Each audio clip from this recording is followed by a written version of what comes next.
पहले बात करते हैं मुकेश अंबानी बम धमकी केस की, जहां एनआईए लगातार सबूत जुटाने की कोशिश में लगी और यहां पर मुंबई में एंटीलिया के पास एक क्राइम सीन को रिक्रिएट किया गया है, वो भी रात में। और इस दौरान इस मामले में जो आरोपी है मुंबई पुलिस के असिस्टेंट पुलिस इंस्पेक्टर सचिन वजे, उनको भी मौके पर लाया गया। उनको जो है सीसीटीवी में पीपीई किट पहने शख्स जो दिख रहा था उसी की तरह पीपीई किट पहनाई गई, पैदल चलवाया गया। 3 बार वजे को शर्ट पैंट में और पैदल चलाया गया और उसके बाद कुर्ता और सिर पर रुमाल बांधकर चलाया गया। यानी उस दिन जो कुछ हुआ सीसीटीवी में नजर आया उसको रिक्रिएट करने की यहां पर कोशिश की गई।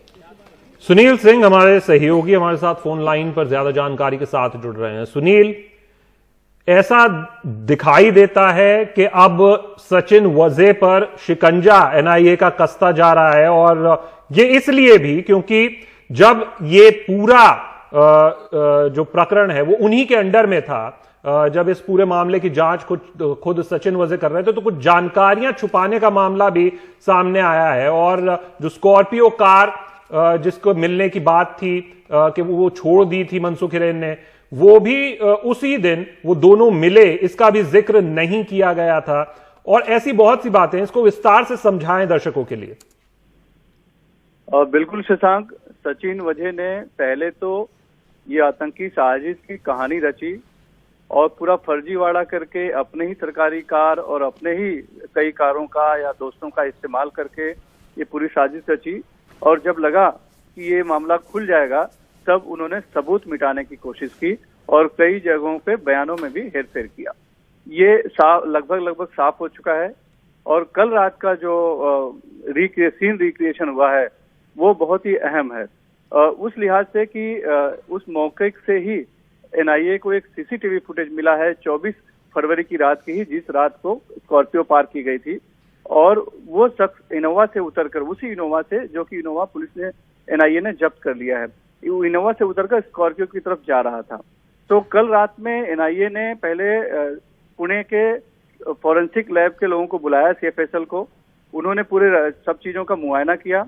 उसी लिहाज से जैसे जितनी दूरी पर सीसीटीवी लगी थी वैसे ही कैमरे लगाए गए, अलग अलग एंगल से कहां तक वो शख्स चलता दिख रहा था वो पूरी मार्किंग की गई स्टार्ट टू एंड तक। और फिर सचिन वजे को लाकर उसी तरह वहां चलने के लिए कहा गया। पहले 3 बार शर्ट पैंट पहनकर सामान्य तौर पर, और उसके बाद क्योंकि वो पीपी किट में दिख रहा था उस शख्स, तो उन्होंने कुर्ता पहनाया। जांच में ये पता चला है कि वो पीपी किट नहीं था बल्कि कुर्ता पहना गया था, कुर्ता पैजामा था। तो कुर्ता पहनाकर चलाया गया ये जांचने के लिए कि वो शख्स जो सीसीटीवी में दिख रहा है वो सचिन वजे है या नहीं। और लगभग पहले से शक था। और ये साफ है, कल की चाल भी आप देखेंगे, दोनों को अगर आप अपने आप में कंपेयर करेंगे तो लगेगा कि बिल्कुल वही है। तो कहीं भी अब जो एनआईए के केस की बात करें तो बिल्कुल वाटर टाइट है वो, उसमें कहीं भी कुछ संदेह नहीं है।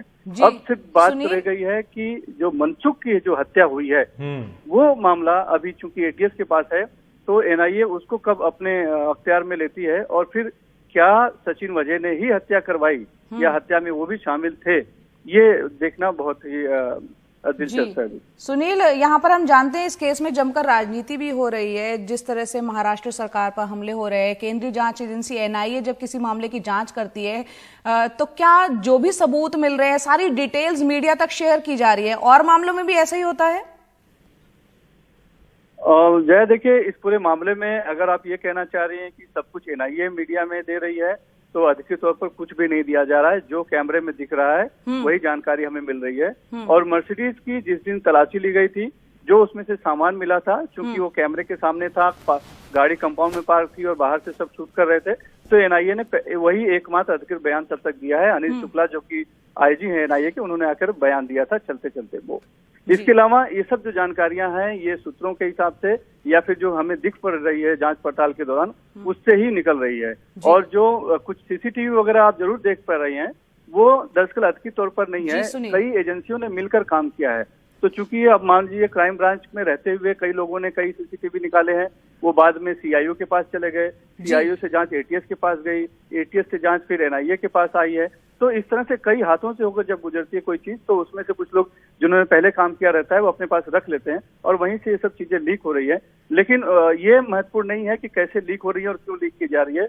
महत्वपूर्ण ये है फिलहाल कि कैसे हर कदम कदम पे सचिन वजह की साजिश के कारनामे के सबूत मिल रहे हैं। बिल्कुल, और कैसे बहुत से उन्होंने सबूत मिले हैं मिटाने की सुनील। बहुत बहुत शुक्रिया विस्तार से बताने के लिए कि किस तरह से यहाँ पर लगातार कोशिशें जारी है, एनआईए जांच कर रही है और कई सबूत सचिन वजह के खिलाफ भी मिले हैं।